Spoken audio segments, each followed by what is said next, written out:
Sa gitna kasi black and white. Mama, saglit. Wala na.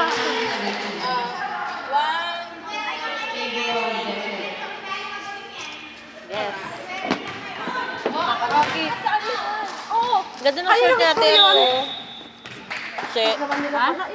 Ano yung? Ganda ng shirt natin, Grace. Sa ukay-ukay niya pinili. Oh.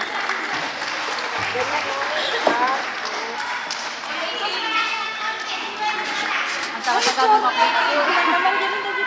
18 daw. Aywan ko, hindi ko naintindihan. Ano pa naman? Kasi pag mo nilang galawin agad. Ano pa naman itong picture mo? Sakit ka naman, sakit-sakit sa matang magtiti. Ano bang picture yan? Mamaya mo lang panoorin marami ka na.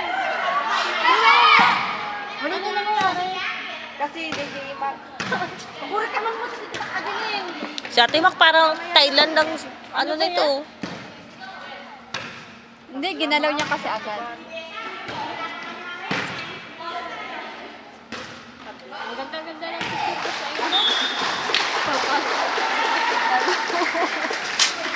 Bakit? Masama pa yung ginawa natin ng pangkayar. Oo, kaya yung hinahanap mo, niluloko ka lang kagabi. Nag-iinit na yung ulo mo dyan. Naglutot mo daw sa kanya.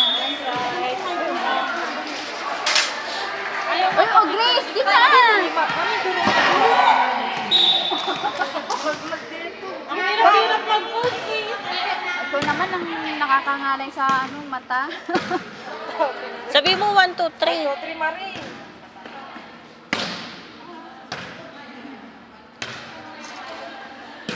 Tagal pinsatin. Ano na naman yan? Huwag Learn. mo muna galawin. Atat manood. Tignan mo ulit, tignan mo.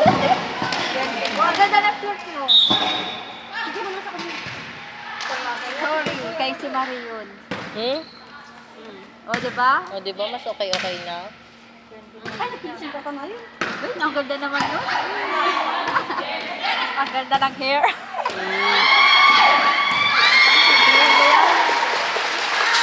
Outside.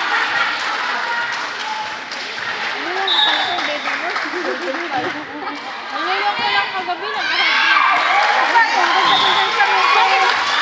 Hindi lang. Kasi tinitingnan ko yung action niya, nagagalit niya. Kasi pinanindigan ko na, sabi ko, nabulang nga. Ay na, mag-away na naman kayong dalawa. Kaya nga hindi ako nagsasalita kagabi. Dahil pag nagsalita ako kagabi.